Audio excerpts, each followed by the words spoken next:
Experts predict that the racial wealth gap will reportedly take 200 plus years to close. However, there is another narrative of abundance and wealth in the Black community. In fact, 1 in 50 Black people are millionaires, highlighting those who have made it and sharing the blueprints and building blocks to wealth. This is Road to Freedom, a Sirius XM Town Hall series. And now, here's your host, Karen Hunter. Yes, welcome to this amazing town hall, and I'm so excited to do this. I feel like it's a personal mission to change the narrative to the truth. I often say on the radio show, you have to imagine a world you want to live in and then create it. These two gentlemen are doing it, and they have been doing it and doing it well. Yes, they're in Brooklyn, though. Let me welcome to the show. He has the perfect name. His name is Kirk Goodrich. Come on now. President of Monadnock Development. And let me welcome someone I haven't seen in a while, but I've been watching him. I've been to his church. He's amazing. Reverend David Brawley, pastor of St. Paul Community Baptist Church in Brooklyn. Welcome, gentlemen. Good to be here. Good to be here. Yes. Absolutely. Yes. Both of you, and I'm going to start with Mr. Goodrich. First of all, why Monadnock?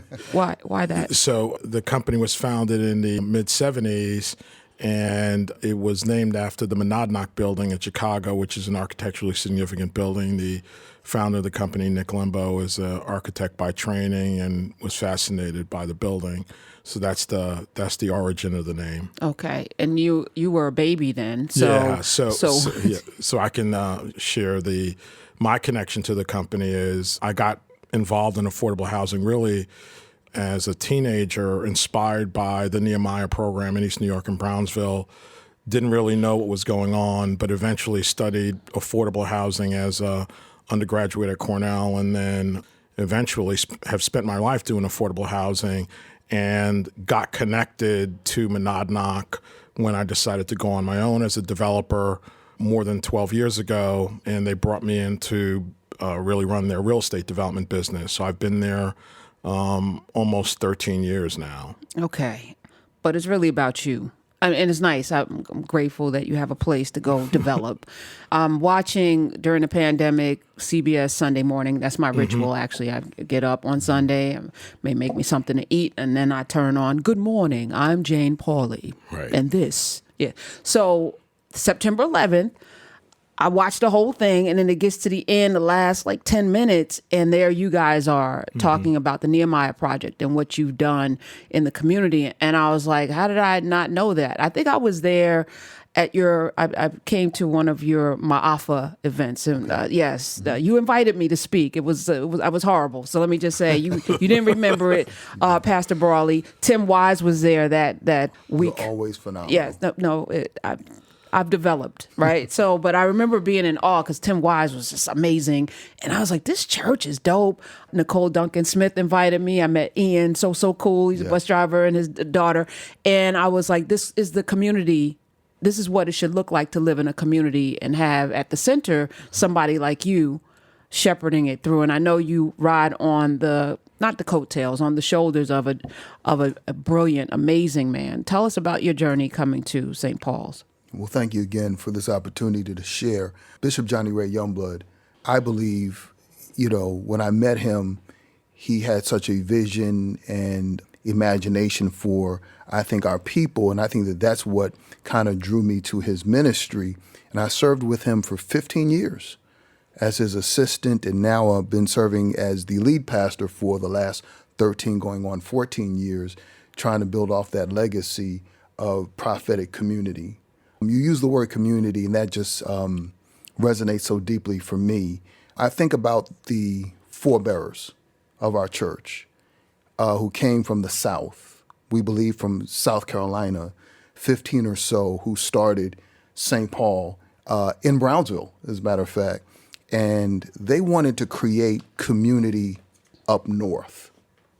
And I just found it so intriguing that they didn't call it St. Paul Baptist, but they called it St. Paul Community Baptist Church. And so what we attempt to do every single day is live into that identity. What does it mean to be a community, an authentic community that struggles for justice, full inclusion where everybody matters. And that's the work we do. This is a community that, Kirk, and your name is prophetic, Goodrich.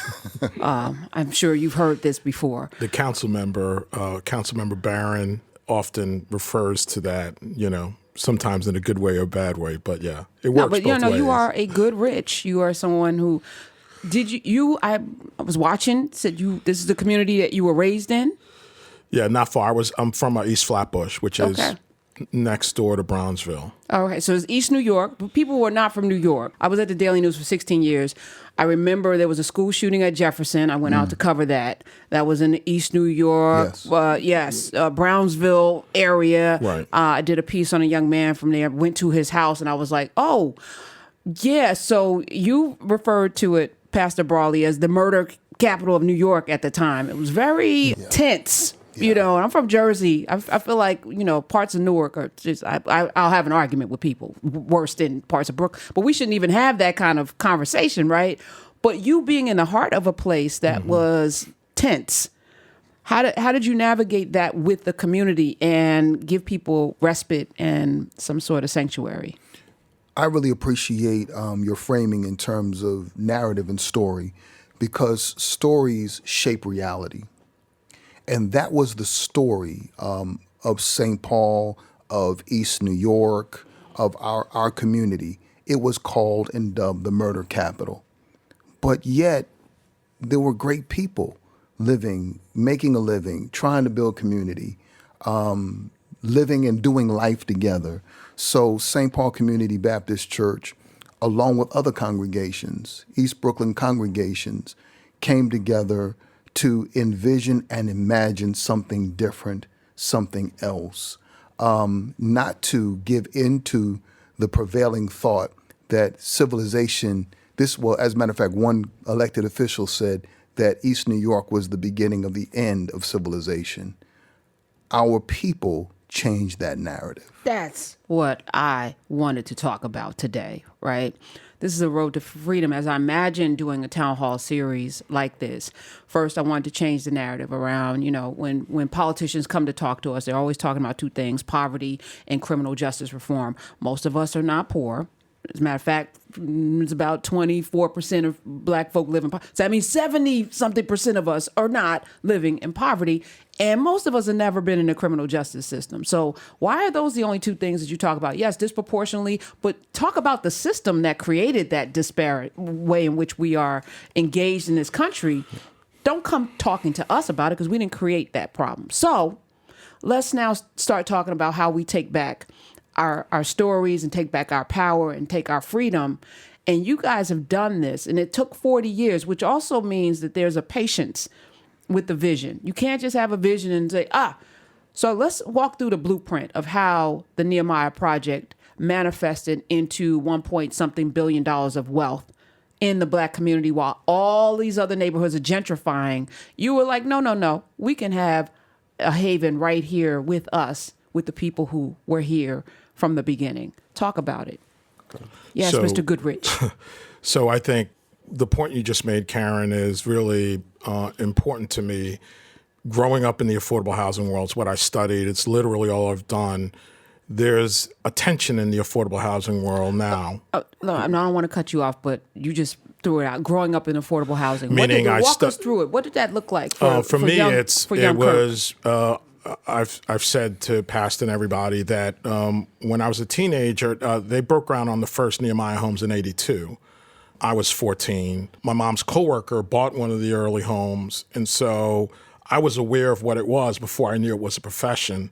Was able to study it as an undergrad, and then my first, in 1989, my capstone paper in my senior year was interviewing a guy named Ira Robbins, who was developing Nehemiah with East Brooklyn congregation. So literally, I've never wanted to be a fireman, a doctor. The only thing I ever wanted to do was to be involved in affordable housing, but not just to create a safety net for the poorest of the poor, but to create an elevator so that our folks could be upwardly mobile. And what I saw happening in Brownsville and East New York was a pathway to a better life. And so my colleagues and I in the affordable world often argue about this because folks tend to see black folks as clients and tenants. I see black folks growing up in a neighborhood where people worked and bought homes as folks who have the same aspirations that white folks have. They don't see us that way often. Even folks who are very liberal don't see us that way. And so from my perspective, the idea that affordable housing could be a vehicle for wealth creation is taboo to a lot of folks. But what I want to see, if somebody just wants to survive, I'm happy to help them just survive. But if they want to thrive, we have to be there to create that pathway for them.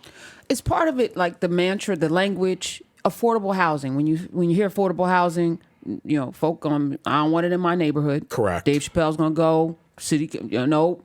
Steph Correct. Curry and them go. No, I don't want it not in my Correct. backyard. Right. Yeah. When you say affordable housing, there's a connotation. Correct. And a stigma. Maybe we should just change the language. Maybe we should call it aspirational housing or empowerment housing. I don't know, but affordable housing has a stigma to it that is hard to get people to see what you guys have created. That's right. I think language matters. When I say I like elevators and not safety nets, the imagery is of people moving up.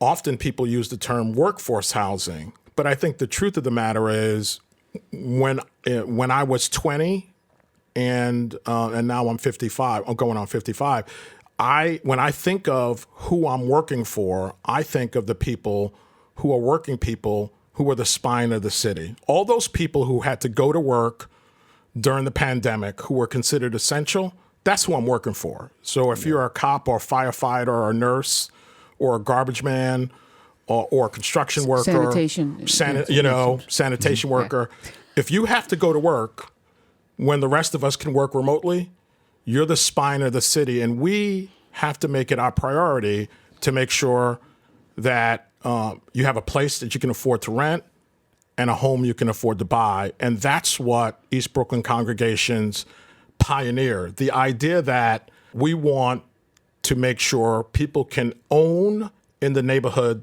they grew up in. Simple idea. I also imagine, Mr. Goodrich, that you were working for your mother. You did this for your mother. It wasn't just some like random folk. Right. And people and people like her, right? It's sort of when you see people get up every day and go to work and take care of their families and save and watch their credit, we ought to give them the ability to own and build wealth, retire comfortably. And that's not a part of the paradigm. The political paradigm in the city is always serve the poorest of the poor, but there's no thought to helping people elevate. Well, it's that welfare, it's the dependency. Correct. You cannot control people unless they're dependent upon you, right? Correct. So that's why this is the road to freedom. Let's talk about that a little bit, Pastor Brawley.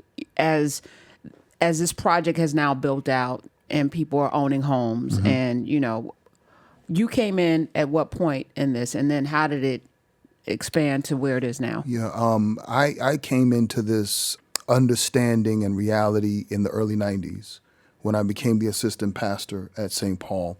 But I wanted to just, frame it this way. You mentioned earlier that elected officials come in with just two conversations, two bullet points. But there's so much more to our communities and so many more conversations we need to have.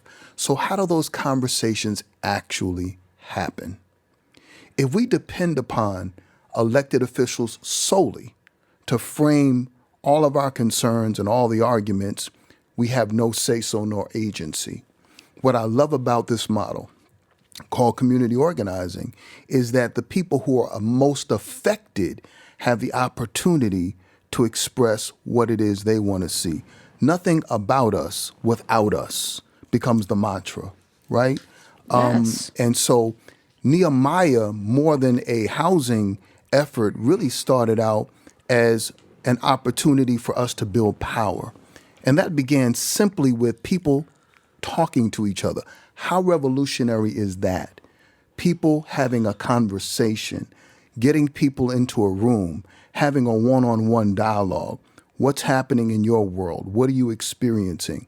And then coming to understand that there is a shared reality, that we have shared interests, shared self-interest, and that people having a will to act and do something about it. And I believe in this moment that we're losing a lot of that in this nation. Yeah. We really need to understand democracy in a broader sense of the people and from the people. And that happens when I believe people have an opportunity to express what it is they want and see for their community. Secondly, you talked about gentrification. There's another term I'd like to introduce: regenerate. I like it. Regeneration. Why don't we regenerate our communities? So, the framework here, the story, the context: 16 blocks, abandoned, burnt out. Nobody wanted these blocks. Not only did you not want to live there, Kirk Goodrich put it this way: people didn't even want to drive through there, right? Thanks. So you think about that. Who wanted this land? Nobody. But there were people who had imagination, creativity, and the ability to see what others could not see, built power to make it happen. And now we have a community that others now want to move into. Yes, because the home values are now $500,000. So walk us through, because again, if you can't see a thing, you can't be a thing. If you can't see it in your mind's eye, for many people, and for Black folk in particular, there's always been kind of like the leader that would go and negotiate, as opposed to the people demanding. Politicians come, they tell us what they're going to do for us. We don't demand what it is that we actually need, which is why those two conversations end up happening, because yes, we abdicate our power to the people that actually are not empowered unless we vote for them, right? So walk us through 16 blocks abandoned all over the city, I imagine, all over the country. Baltimore, I know that there's places like that there. I know there's yes, places like that in parts of Virginia, North Carolina. I'm going down to Eastern Seaboard. Like, I know that there's 16 blocks abandoned in every single state where we live. What happened? How did this happen? So it happened with conversations within our member institutions, right? East Brooklyn congregations, 40 or so institutions, people having conversations about what it is you want for your community. And what did they say? And the number one concern was affordable housing. Okay. Meaning places that we can own and be able to afford to pay for. I mean, it's just that simple. It's right? simple as that. I go to work, I make $50,000 a year. If you're in New York, that's not any money if you make $50,000 in New York.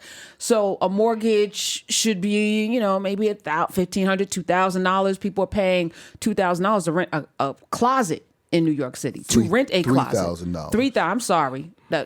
And folk who are in other parts of the country can't even imagine a closet costing $3,000 a month.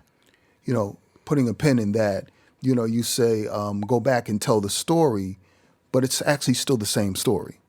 So what I believe Nehemiah is, it bears witness to what's possible, but it's also bearing witness to what still needs to be done.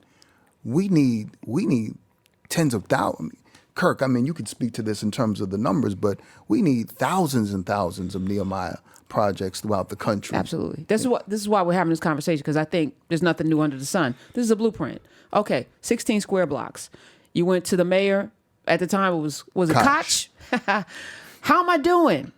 Anyway, that's right. It's inside. That's right. Yeah. So you negotiated with him. Then it was Giuliani, right? Because it's not about partisan politics. It's about power. That's right. Get what you need to get from whomever has the power to get it. How did you get the 16 square blocks, and then what did you do with it? Let me just add this. So it's about power. You just used that word. Well, how do you define power? Organize people and yes, organize money, right? So, when you can get 500 people into a room, 5,000 people in a room, and summon an elected official, and make a demand and say, this is what the people want, and expect an answer in the affirmative. That's what happened. That's what happens. I started my career doing organizing, and I was inspired by this model, which was pioneered by the Industrial Areas Foundation, Saul Alinsky, in the 40s, and applied to church-based organizing. East Brooklyn congregations is probably the best example of church-based organizing, transforming a community in the history of our country, particularly as it relates to creating housing. And when I was 21, I went to an action, and to watch 2,500 people bend the will of an elected official is incredible. And once people get a taste of their own political power and ability to make change, they're unstoppable. And so the story of the last 40 years is in part about creating wealth through affordable housing, but the true story is regular people understanding their power and exercising it, when they needed to create the outcomes they wanted. What we have happening now in the city is a political drift to the left, introduction of socialism, the concept of social housing, and elected officials who don't personally subscribe to socialism because they're not giving up their wealth or participating. They and their families are fully participating in the capitalist system. They're simply creating an identity for themselves that's expedient politically. We need organizations and people who understand their power to craft different outcomes for our neighborhoods, to create wealth. That's one thing you can do, but the East Brooklyn Congregations folks created schools, safer streets, I was gonna get into better transportation. Yes. So whatever you need, you can't rely on your elected officials to do. You have to be the change agent. How does a developer, president of Monadnock, yes, I did it. Monadnock. I You get got it. it. Monadnock, Monadnock Development, Kirk Goodrich. I look at you and you say socialism, but aren't you a capitalist? No. I'm not espousing it. I'm saying I am. I'm saying what I'm concerned about is that narrative is being provided as an alternative to the idea that Black folks should want wealth. And I circulated an article to my colleagues and friends last week, and it was a podcast and a study done by Columbia University about the value of lost wages prior to 1865, the present value of it. And you may have seen that, Karen. And I said to someone yesterday, and it's in the trillions of dollars, and I said to someone yesterday, the wealth of this country is built on what they didn't pay people, and not only during slavery, but since then. Black and brown people never get paid what we're supposed to get paid, and that creates wealth for someone. So the idea that when you're in a position of power as an elected official, that particularly a Black or brown elected official, and you're not actively looking for opportunities to create wealth among Black people, Black businesses, and Black institutions, that's sort of like a dereliction of your duty. Like, we can do whatever economic system you want to do after we get what's coming to us. Come on. That's it. Right. But you'll never hear, what's fascinating to me is that's not the narrative. And it should be. And whether you're in the motion picture industry or in the culinary industry or in the affordable housing industry, if you're a person of color, your number one job should be to make sure we get what's coming to us, and then everything else is second. That's how I feel. And that position makes me dramatically different than anybody who in the affordable housing field at this point. I love it. Kirk Goodrich, Pastor Brawley, David Brawley, St. Paul Community Baptist Church in Brooklyn, microcosm of what is possible. It's a small blip on what is possible across the globe, actually, because I think that this model can work everywhere. 16 square blocks, brought 2,100 people, got the politicians at the time, Koch and then Giuliani, to hand over the property, the land, for $1. Right. So it's a combination of things. So it's the property for nominal value, $1 a lot. And then in addition to that, cash subsidy. So if it cost, $200,000 to build the home back in the late 90s or whatever it was, you then get a subsidy to reduce the price so that it's affordable to the people who are living in that area. Okay, so let's take one parcel. Okay. All right. First home. Cost how much to build? So I wasn't involved in Nehemiah back in the 80s, but I think those early homes sold for like $42,000 or something like that. $42,000 a person could purchase a home. Back in the 80s. Back in the 80s, 90s. When you guys got involved, what? Because I know so one I have the one price family, list in my pocket. Yes, come on. One family waited 7 years because there was a lottery. Because it's changed over time. But in the late 90s, there were homes that were 158,000 in the late 90s. We even had homes in our last group of homes, which the last one sold in December 21. A single family home was like 197,000 in New York. 500. Yes. Okay. Pause. When we come back, walk us through what that does to a family to be able to buy a home for $190-something thousand in New York City, one of the most expensive real estate cities in the world. And let's get some progress reports, too, of some of the people that purchased homes early and where they are now. Did they sell? What's happening? Blueprint. We're building it right here because we're building wealth. We're with, of course, Pastor David Brawley and Mr. Kirk Goodrich. Road to Freedom. We'll be right back. Welcome back to Road to Freedom, a Sirius XM Town Hall series. Here's your host, Karen Hunter.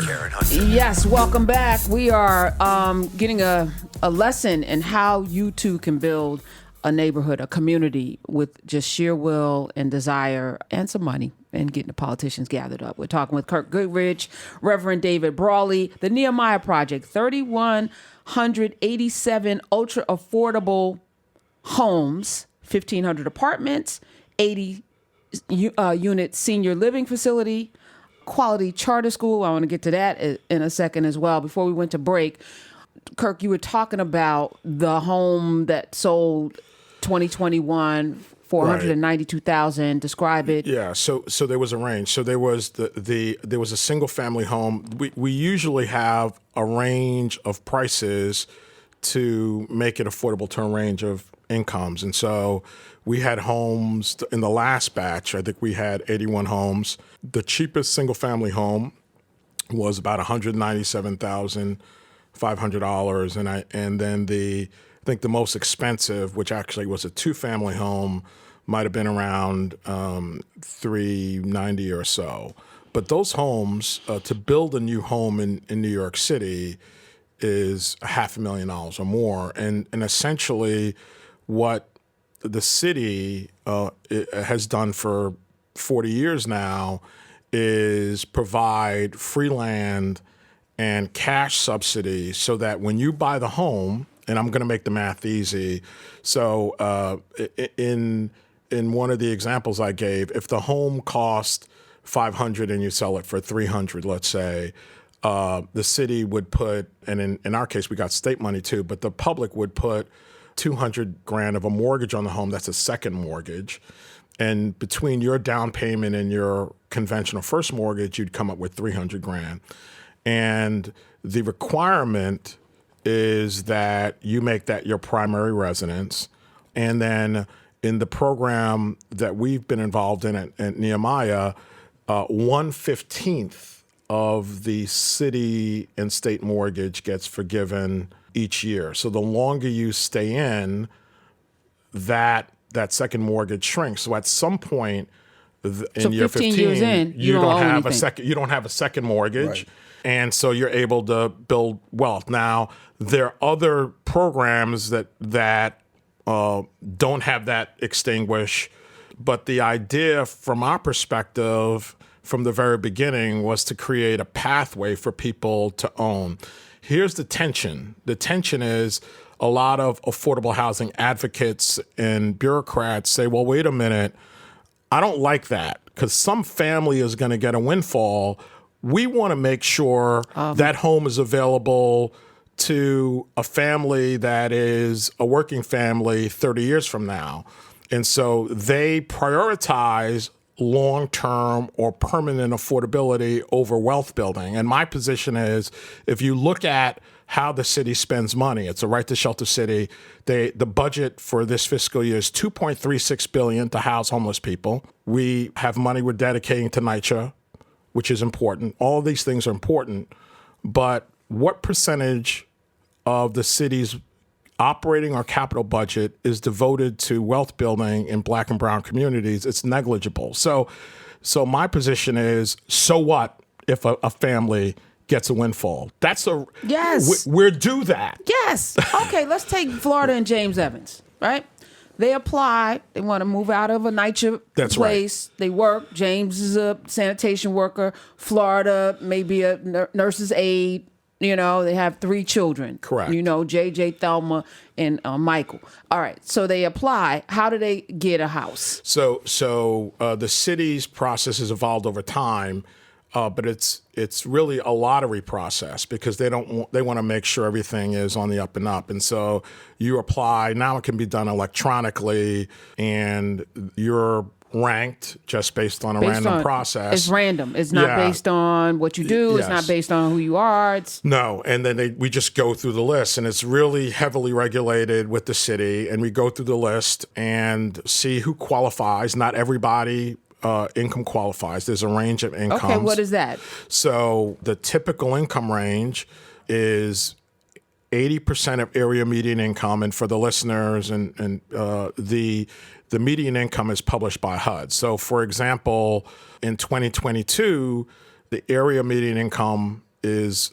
$133,000 for a family of 4, but in 2000, that number was $56,000. So they adjusted it. Yeah. Over time, it gets adjusted, but the idea is our homes have generally been available to households at 80% and up to 130%. So in 2000, a family of 4 earning 80% is 80% of 56,000. So I'll make the math easy. Is 60,000 times 80% is like 48 grand. A family of 4 in the year 2000, a family of 4 earning 80% would have been earning 48 grand a year.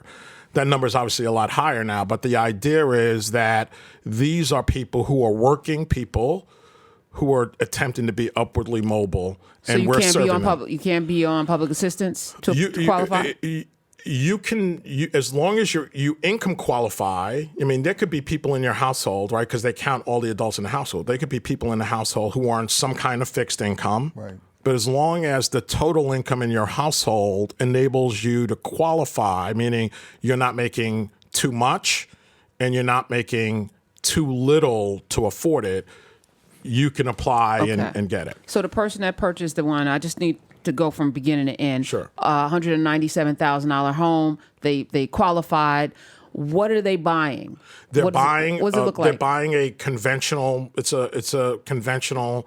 Is it a row home house? ownership model. It's a townhouse style. Okay. So it's like a brownstone like you would see in. Yeah, it's not. So our homes townhouse. are not brick homes. They are masonry structures.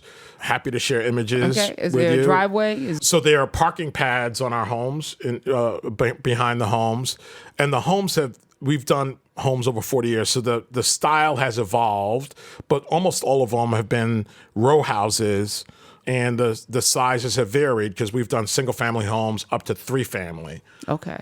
But that single family 197 is 2 bedrooms, 3 bedrooms, how many bathrooms? I think that home, right. So I think that single family home is, I think it's at least 2 bedrooms. It might be 3. I'm sorry, because we've done different versions of it. In East New York, we in the Spring Creek area, we haven't done basements. And so, and the homes I think are like 1,500 to 1,800 square feet or so. All right. And there's tremendous value created because obviously the difference between so what they pay house, and what the value is hundreds of thousands of dollars. Okay. Can I say something around this? Absolutely. So you asked earlier for specifics, right? I think the key here is it has to be affordable to the people who live in the community. That's the key. That's how you push back on gentrification so that the people who have been there for the struggle can remain in the community. The second thing I'd like to add to what Kirk just said is we have less than a 1% default on our mortgages. That creates stability for the community.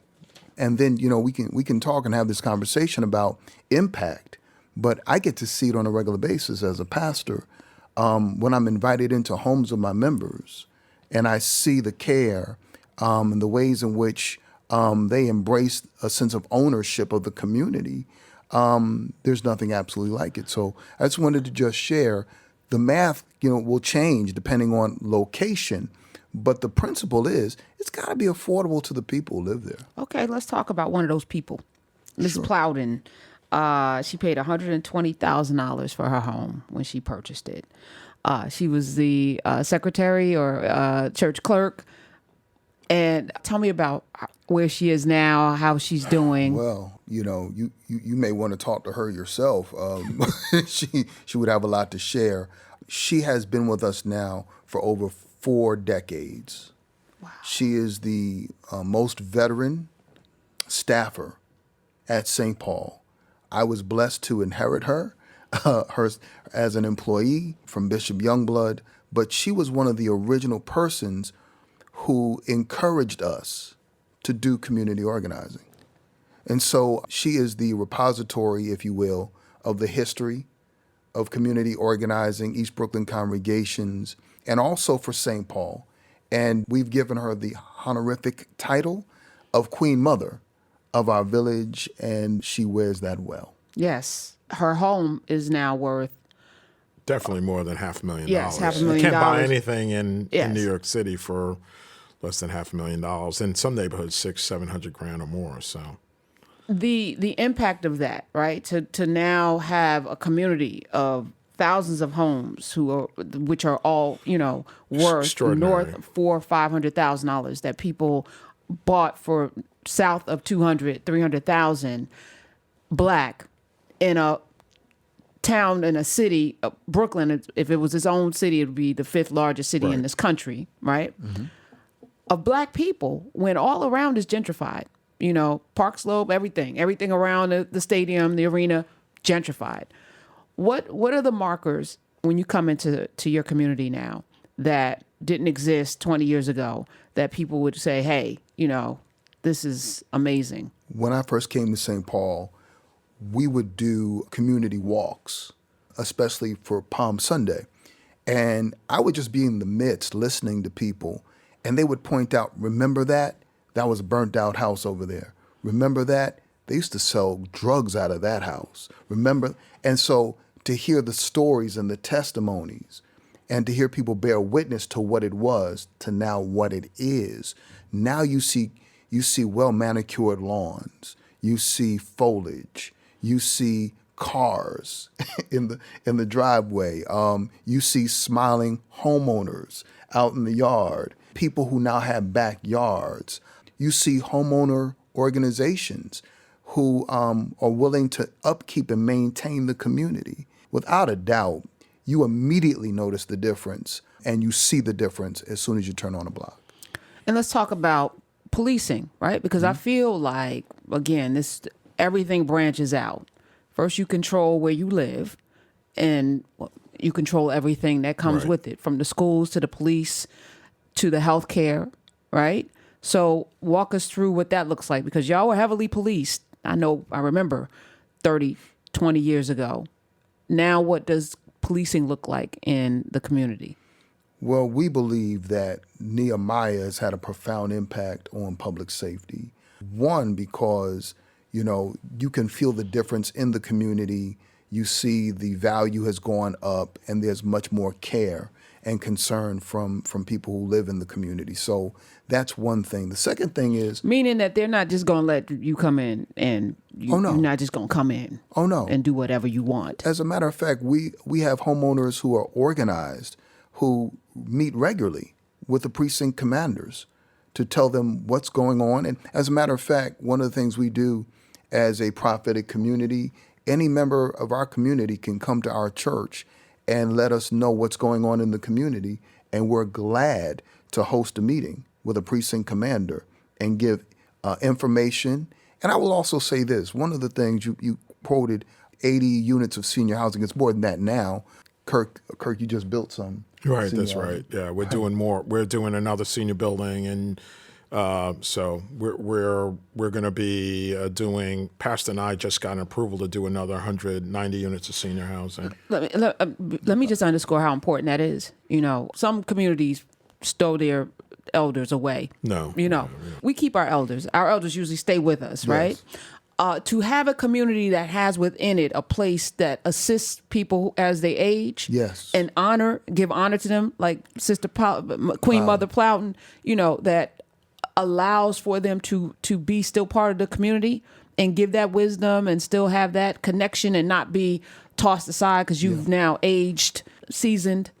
Talk about the power of that. What does that even look like? Well, I'll do one better. It allows our seniors who helped to build this city to remain in the city. A senior can now stay in the community where her doctor is or his doctor is, their salon, their church, their faith institution, and then age in a community that has an ecosystem that meets their needs, that really helps for increased vitality and life. So right? what's going on in your senior? But it's better than that. It's better than that.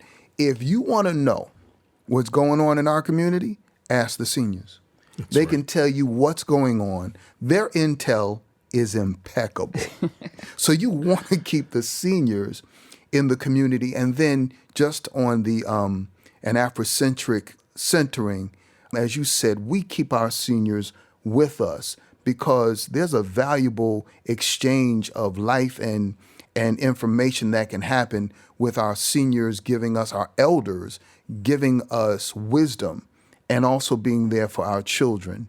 And we try to do that in our particular context. So what does the senior assisted living look like in the Nehemiah Project area? So it's beautiful because the latest iteration of our Nehemiah program is Spring Creek, which includes more than 1,000,002 square feet of retail, 2,000 units.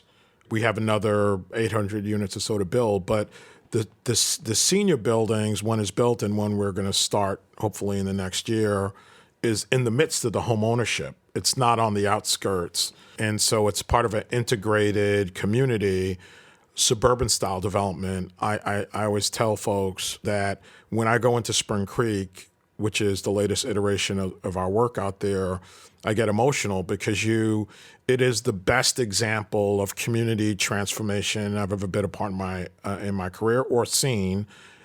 Spring Creek was a landfill, and now it's the most compelling affordable homeownership development in the country, with amazing senior housing and rental family housing, and the vision and the impetus for it is really the leadership of East Brooklyn congregations and Pastor Brawley at St. Paul's. And so it's an amazing thing to be a part of.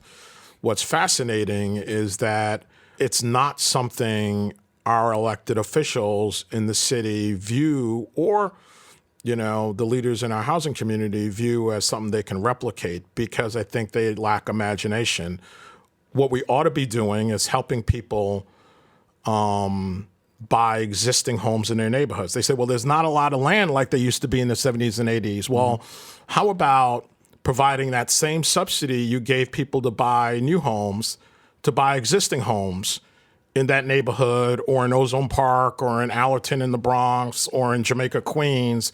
People need help buying existing homes because those homes are being bought by people who don't live in our community. Yep. And instead of helping people buy existing homes, our folks are being, moving out of the city. Pushed out. Yeah, Black Rock is coming in. Exactly. They're buying tons of single family homes. A lot of investors are buying single family homes in communities throughout the United States, and our folks can't compete. Right. And we can't be mad for people selling a home that Pop had for 500, 600,000 to a Black Rock. Can't be mad about that. No. We have to make it competitive. Help them compete. Yes. And there are models to help them compete. I just think for some reason people don't see that as a high priority to help people buy existing homes and to help fight deed fraud. Karen, deed fraud is a major problem. It's been written about. There's no task force at the city or state level focused on educating people about deed fraud. There's no free legal assistance. And I think when all is said and done, there are 3,500 cases of deed fraud on the books. My brothers and I laugh because I said the thing you learn about growing up with people who steal is that they only get caught once in a while. So if there's 3,500 documented cases, how many homes do you think that are owned by black and brown people that are being stolen? There's no education program. There's no free legal assistance. Deed fraud. So somebody can take your deed. They can forge the deed. Forge your deed of your home that you own. Or they can make you think you're signing for a loan to make a home improvement, and really you're signing a document that deeds your house away. And this has been documented. I could send you articles,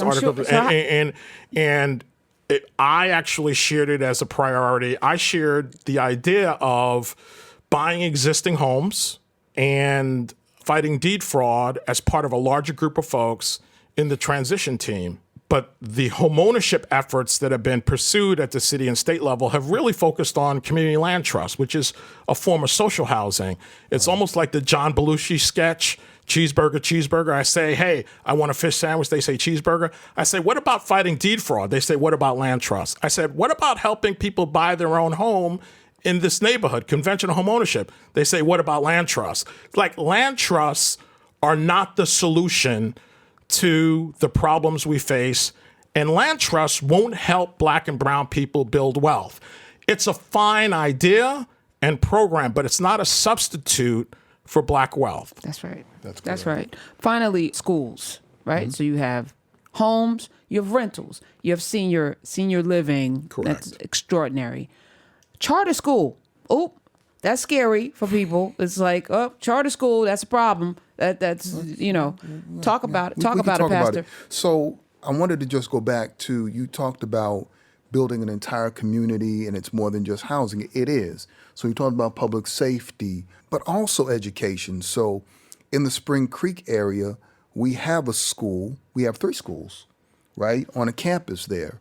And those are not charter schools. They're public schools.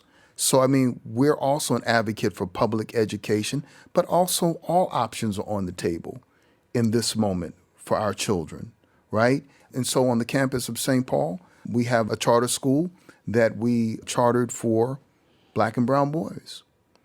And it has done exceptionally well. Is there a rites of passage involved in this? We do have a rites of passage on the campus, and we're expanding that as we speak. We just wanted to begin our work as a congregation in education with the most threatened and, lagging behind in all of the statistics, black and brown boys. And what we have discovered is all you have to do is believe, have a certain sense of, expectation.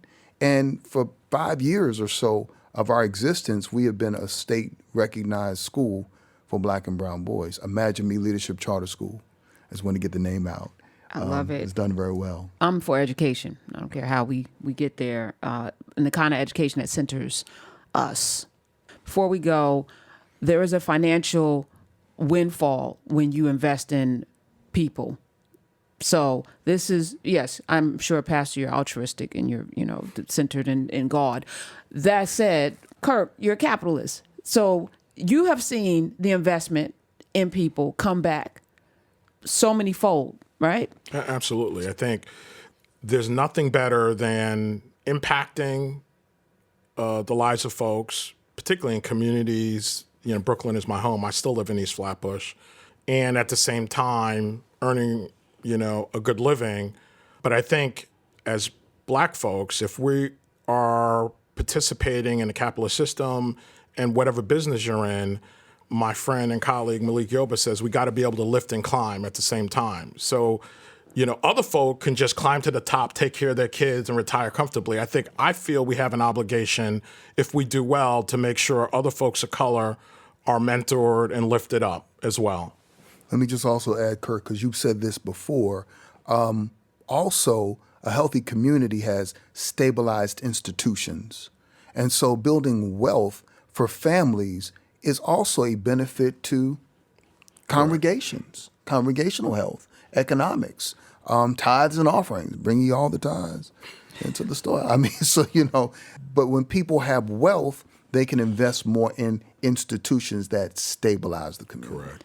and that dollar circulates. This is just a breadcrumb for folk and hopefully inspiration for others who don't live in New York for what is possible. I want to thank both of you for the work that you're doing.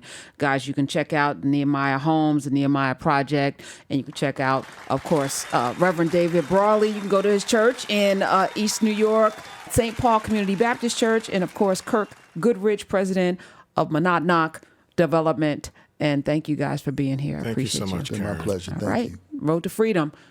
Okay, we're going to open it up to questions as Absolutely. well. I have personal questions before we get to them, Kirk. So East Flatbush, what does the house look like? Is it a mansion? What you No, living in? not at all. What you living in? Not at all. What you I pushing? have no. I live modestly. I live in the 11203, and almost all the houses in the 11203 look the same. Semi-detached frame house, 100 years old.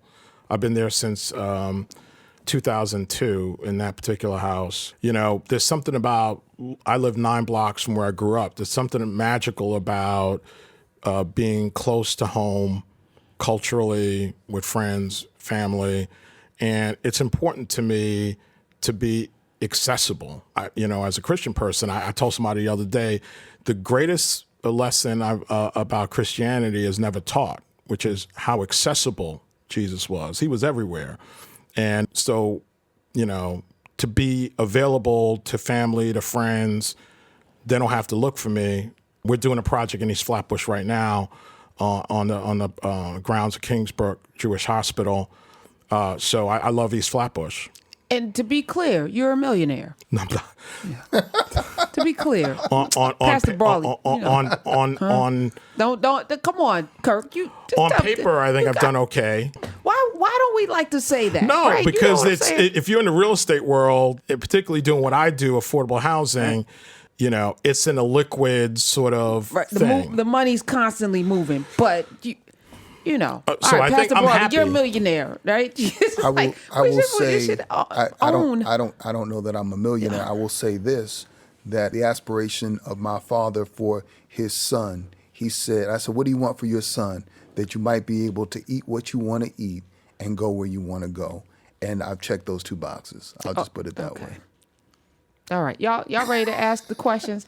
We have to get comfortable, and it's not about flaunting but again, if we're always, Lord will provide, and we're always in this space where we're operating in lack and not abundance. Abundance should look a certain kind of way. It should look like but everything's Karen, matching.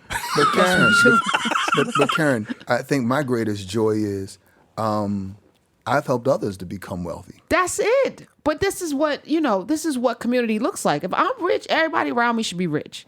If I'm eating, everybody around me should be eating, right? That's what abundance should look like, right? There's no lack in our community because we're not. Okay, let me. Hi everyone. Hello. Okay, who wants to ask a question? Lady in the pink. Hello. Hi. What is your name? Where are you Good morning. from? Good morning. I'm Aikisha Al-Shabazz. Thank you all. Thank you so much for having me. This was an excellent presentation. And my question is straight to your point, Karen, because as soon as you asked him about being a millionaire, he's like, I've never said I want to be wealthy or I will be wealthy. I've said my purpose is to help people. I'm a healer. At 10, I'm going to be a lawyer. I did all of those things. I'm a college professor. I never said I will be wealthy. And it's I something about that. There's this fear, and I don't know how to move from that space. And how do we move that? I mean, I want to do things that help other people be wealthy, but I'm not there yet. That's how I think about it. And I want to ask the pastor before I get to Kirk. Sure. But I think the more wealthy I am, the more things I can do. The more money I have, the more I can hire people, the more I can build homes, the more I can give people opportunities. The more I have, the more I can give. That's how I think about it. So I want all of it. Give me the billions, because in my hands, I'm not going to the moon. I'm going to create heaven on earth, which is what we're supposed to do. Is it something about the conditioning of Black folk in particular where we're not supposed to aspire to be wealthy? I think conditioning is a part of it. One of the things that gives me pause is the prosperity gospel movement, which I do not subscribe to. Okay. But I do subscribe to building wealth for our communities, and for our folk. And I think Kirk did a great job of just making this point. We're kind of owed that. Yes. This whole country is what it is today on the basis of the free labor of our enslaved ancestors. So I am all for building wealth intergenerationally, right? Wealth that can be passed down from generation to generation. And there's one thing that helps to do that in this country, and that's land acquisition and ownership. And Foundational. Here's one thing I've come to realize. There's one thing that God is not making any more of: land. Period. Ms. Plowden said that on the CBS Sunday Morning. When they asked if she was going to sell the house and whatever, she was like, "Nah, I'm gonna live my best life." And her sons are all homeowners. Like, I shouldn't have to leave anything to anybody. Everybody in my circle should be out there getting it done. So I appreciate that, Kirk. So, it's not that I'm reluctant to talk about my ownership share in property or at Monadnock. It's that I think our responsibility as Black folks who've had success is different. I feel like I'm not happy just making out and leaving something for my kids. I think as Black folks, the only reason I exist as a professional is because a lot of people who weren't related to me made my path for me. And my goal was never to make as much money as I can and retire comfortably someplace. It was to have the kind of transformative impact that I saw the pastor and the Nehemiah team have over those decades. And so I want to make sure that Black and brown young people aspire to not only do well, but to continue to help other people. My rule is, if you're a person of color and I don't think you're going to play it forward, I won't be helpful to you.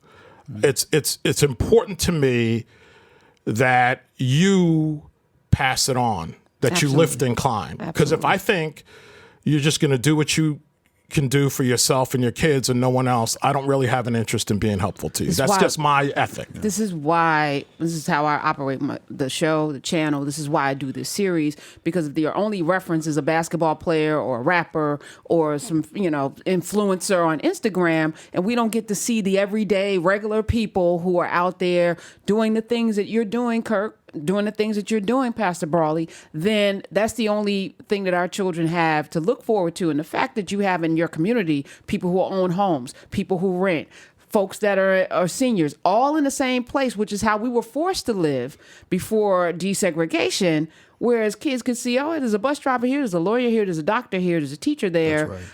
Oh, there's grandma, Almost everybody, yes. If you own property in Brooklyn for any length of time, and a lot of grown up in a Caribbean community, a lot of people have owned property for a long time, you're probably a millionaire. And without being a big business person, just owning a property for a length of time, and maybe you have a second home in Florida or something. So a lot of people can say that. To me, that's just never been enough. No, it's not. Yeah. But that should be our baseline. No, absolutely. If we're I not agree with even that. saying that, then it's like, no, I Right. could sell drugs. Or, it's like the options that the media will give us or the politicians will give us. Right. We need to start to frame that narrative differently. Absolutely, I agree with And that. sister, you got it. You got it. Thank you. Can I talk about my podcast, the You have a housingproblem.com? podcast? You have a podcast? So me Come and on my through. classmate and business partner, Rafael Sestera, we went to Cornell together, both affordable housing people and business partners, have last year we started a podcast called The Housing Problem. It's at thehousingproblem.com to kind of talk about these issues and to be a counterweight to some of the narrative, to talk about elevators instead of safety nets is one thing. Mm-hmm. Housing is a bundle of goods, meaning it's not just where you live. Do you have a school that you like? Is your neighborhood safe? Do you have a coffee shop? But there are concepts that we get to talk about that we often don't in our day jobs. So that's the idea. All right. Are you cussing on there? No cursing. Okay. All right. How do you feel about cussing, Pastor? I just need to know. I'm asking for Only a friend. when appropriate, yes. Okay, all right. That's all I just need to know. In my world, I think Jesus was cussing. Oh, he I feel did. like I he can was prove it. cussing, but let's. I just try to mess with people. Yeah, I see. My Nubian queen with the Octavia Butler John on. Hi. Okay, Now you there we can go. hear me. Yes. Hi. Yes. Hi. Hi. Hello. Okay. Hi. So here's my question. I'll make it as simple and quick as possible. First, what's your name? Oh, Mona. Mona. Okay. Hi, Mona. Yes. From? Mojazz Mona. Okay. From Okay. what part of the world? Where you? California. Okay, she's in California. She got up early for us. Hi. Yes.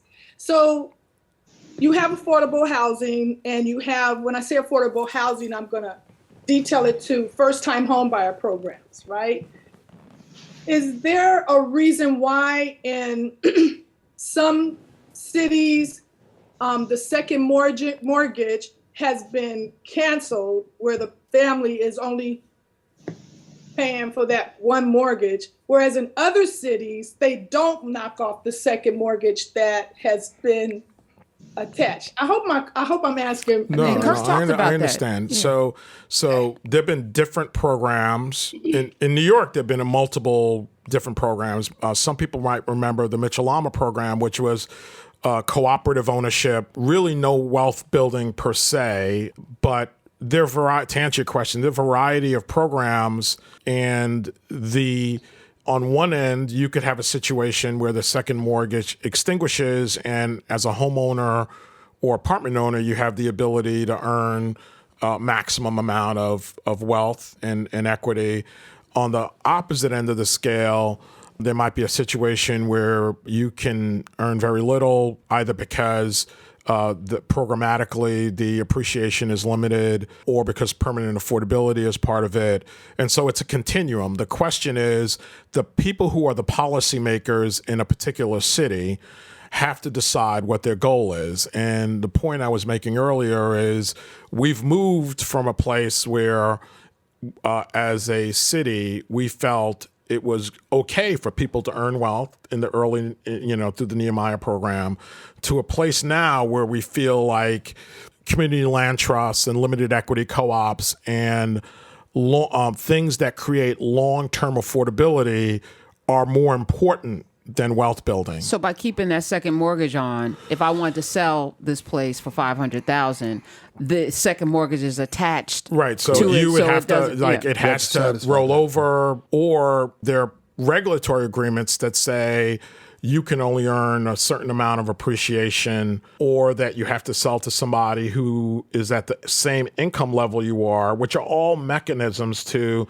make sure that it remains affordable, and you cannot really maximize the value of the apartment or the home as a result of that. So you don't really own. If you don't have the freedom to sell it, then you don't really own. So it's a debate. I mean, you own it, but with limited equity upside. Some of these are called limited equity co-ops because there's a limited equity. And just to be clear, because I studied this and I've been involved in projects like this. So in my mind, there's a continuum from renting to limited equity co-ops or of different kinds to conventional home ownership, which is what I described in Nehemiah is. And I believe there's a place for all of those models. What I don't believe is that community land trusts and limited equity co-ops are a substitute for conventional home ownership, particularly when you're dealing with Black and brown communities that have been systematically left out of the housing market for generations. There has to be some remedial action to deal with that fact. But so if Miss Plowden wanted to sell her place for $500,000, at this point, she could just sell it. But she could sell it to somebody named Bob. Bob and his wife Becky, and their children Chad and Tiffany or whatever. Like regular people, right? Like regular people. Right. No, but now folk are not in the community, coming into the community, and so that's the fear, I guess, right? But the reality is, if we've been left behind and left out of conventional home ownership opportunities because of redlining and a variety of other government policy and private discrimination, and we finally get an opportunity to fully participate, why should we? You can't expect our homeowners to be the remedy for gentrification. Right. Like, No, I we feel should you. have the right to enjoy home ownership just like everybody else. white households have for generations. You know what I would like to see, Pastor? Like, I'm just going to say this out loud, but I didn't say this. So there's a group in your church, right, in Nehemiah, like maybe 100, maybe 200 homes, where there's a thought that these folk are going to move down south, where it's a lot cheaper, right, and sell as a collective. Like, you know how when my parents moved into the neighborhood, all the white folks sold? Yeah. You know, and Right. then we leave, we take all our goodness, and then start again someplace. That's how I was, Well, just, there's with that yeah. $500,000 now, and then build wealth in another place, and then do it again and again. There's absolutely room for innovation, creativity, and imagination. And I just think what Kirk brought up in terms of community land trust being the sole conversation, it extinguishes the conversation of creativity and imagination that can come from the very people that are being impacted and affected the most. Yes. Okay. All right. Thank you, Mona. I see my Nubian. Hello. Jocelyn? You can make, Jocelyn. yes. Where are you, Jocelyn?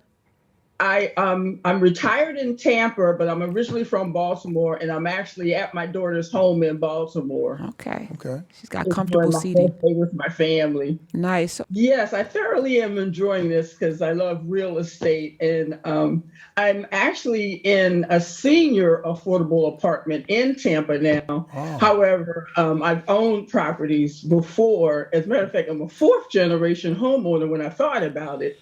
And regular people can own homes.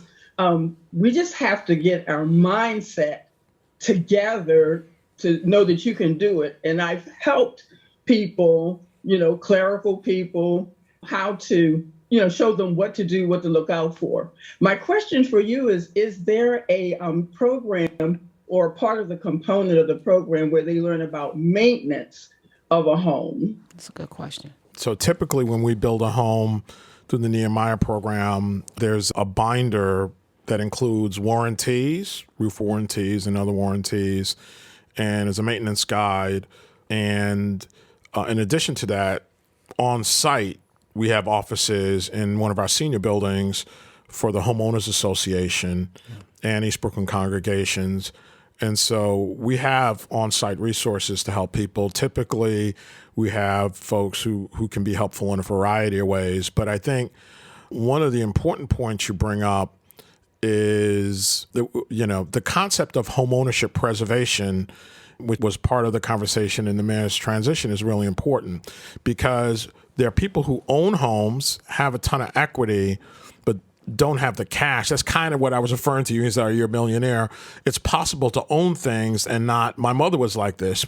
She owned our home, but after my dad left, really didn't have money. And so even minor repairs turned into major repairs. And so we have to put people in a position where not only can they get low cost financing to buy the home, but a lot of the deed fraud is related to people not having the money, the cash to replace a boiler or a roof, signing a document to get a loan. They can't get a conventional loan necessarily, or not focused in that way. And so we have to have a mechanism to get people financing for home repairs in our community. Again, that hasn't been a focus in the way it ought to be. What would it take for an organization like Monadnock to have a financing arm? Because this is how it works, right? The developer then also has some sort of financing arm. I mean, I think the kind of organization that would do this probably really well, as an example, would be like Neighborhood Housing Services, who do homeownership education, qualified NACA. buyers, and there are probably others. But activating a local organization that has, there's probably a Neighborhood Housing Services in almost every neighborhood in the city, and then activating or pre-qualifying local contractors and then getting financing programmatically. So I think the infrastructure to do this is there. Is it a priority? Right. I want to say one more thing, which is a hot button issue for me, and it's in the theme of what we've been talking about. So if you are a sanitation worker or a nurse and you want to buy a home, there's really no conventional homeownership program like Nehemiah anymore. It's on paper, but it's not really a priority. And so you would probably have to move outside the city. I have first cousin who lives in the Poconos and another who's in Suffolk County because of that. But if you fell on hard times or were chemically addicted or had mental illness or were justice involved or got here 2 weeks ago and are an asylum seeker, there is an avalanche of public help for you.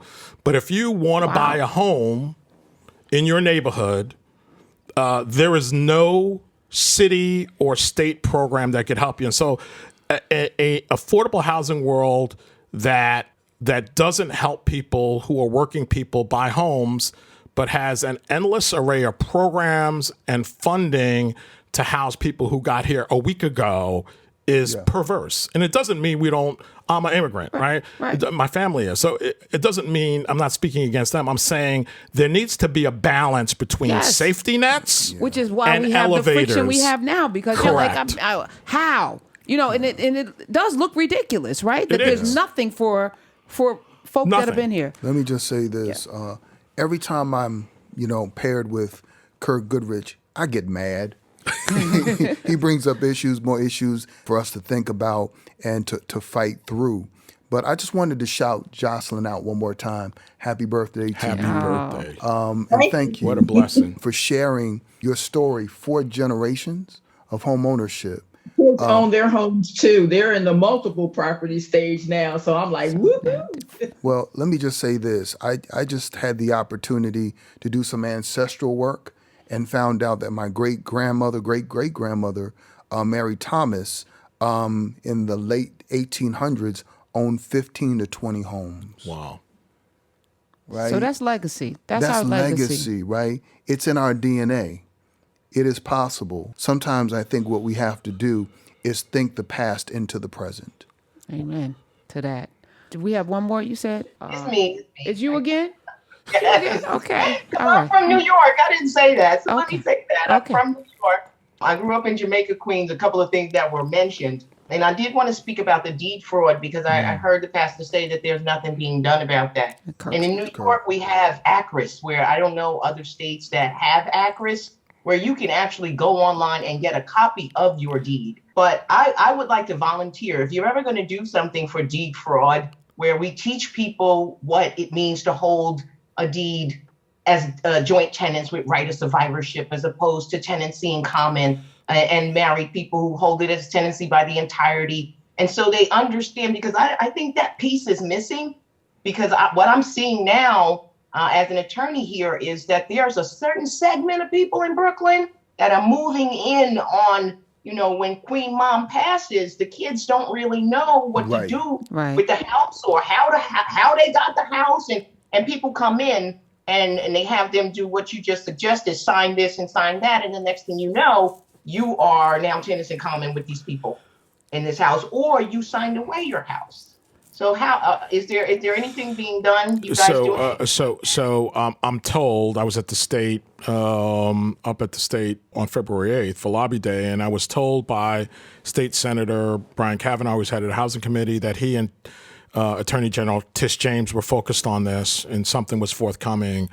But the truth of the matter is, it's been in newspapers for years, and today, if I were a victim of deed fraud, and I think when one of these universities, the Furman Center at NYU or somebody, does a study of who the victims of deed fraud is, I think it's going to be the same story that it's been for the last 100 years. I think it's going to be old black and brown people, because they're not randomly forging deeds. No, okay? They're targeting. And the fact that there's not during COVID there was that African-American gentleman who was on TV all the time. And there should be that level of focus on education and free legal assistance, given the tens of millions or, of dollars. People who are victims of deed fraud are probably older people who have tons of equity in their home and who are just not sophisticated enough to do what you've described.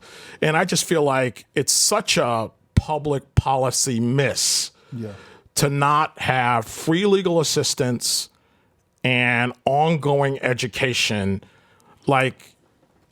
It's just very frustrating to me. Sister, you said you were going to volunteer We're gonna reach out. Yes, call on me. Okay. All right. I'm a professor. I'm a community professor also. Absolutely. I teach real estate. The city has a $2.5 How do we billion get her housing information? budget. I How do mean, we should definitely, you know. Amina's gonna work to get your information But because the we can put her, definitely. you know, the Thank city you, spends too. a lot of money on affordable housing. They can So free speaking up of the money. that, and thank everybody for being here. How's his mayor? I feel like he's a dumpster fire, but I'm looking at it through all of the things that I'm watching. I feel like he's a dumpster fire. So But- I want to be fair. So Okay. my impression of the mayor has been that he's prioritized public safety and education. And I'm an affordable housing person, and all the affordable housing people say, I wish he would do more. But I don't think anyone can quarrel with the prioritization of public safety and education. And the people he has at the Department of Education are first class Yes. folks Okay. and thoughtful. In affordable housing, I think he has an extraordinary team of people, but they're wrestling with two problems that are almost unsolvable. One is the city is a right to shelter city. They signed a consent decree in 1981, and he can't avoid the obligation to house asylum seekers. It's like the homeless shelter population has increased by 30,000. And so he's in a conundrum on that. It's really not solvable. They're trying to solve it. So even you couldn't? No, I'm just saying if someone said to you, Kirk, you have complete control. Let's house people. So what I would say is the one thing that I think the Department of Homeless Services doesn't do effectively is activate the entire real estate development community to house folks. I think they've made a decision that they would focus on making sure shelters are owned by nonprofits. But in the meantime, that's a slow process. They're putting people in hotels. I think there is a community of affordable housing developers like myself who would love to be involved in shelter creation, but have been left out of that conversation. We need critical mass. We need more than just a few projects. We need critical mass. Absolutely. We need supply. And I do understand prioritizing education, but when Black and brown people are leaving this city in droves, it has a dire impact on education anyway. So we need our mayor to be more focused on housing. Okay, you heard that, Mayor Adams. I know you're listening, and I remember you when you were 100 blacks in law enforcement who care. We need you to be one black man in office who can do all of these things, and you have a lot of support. So lean on it and stop talking about chicken or veganism. All right, thank you so much, everybody who came in today, and my class that's here. Hi, my students, and appreciate being able to be in this space. I want to thank SiriusXM, the entire team, and Amina and Smiz and Alexa. Thank you, and Jonah, for coming in and making this possible, and you guys traveling here from Brooklyn. I appreciate you so much and the work you're doing. Thank you. so much. Thank you. Ma'afa, we do this every year? Third week in September. Okay. Every single It's year for the last amazing. 28 years. It'll bless you. Okay. And who's your guest speakers? Who are your guest speakers? Still compiling and curating that list. We had a powerful one last year. 26 speakers last year. You had 26 speakers? 26 speakers from around the country, around the globe. Okay. All So right. we'll have to talk about that in a future segment. Okay, Pastor. All right. Maybe I'll do better this time. You were great, always. All right. Thank you, Kirk. Let's stay in touch, too. Absolutely. Thank you so much. Thank you.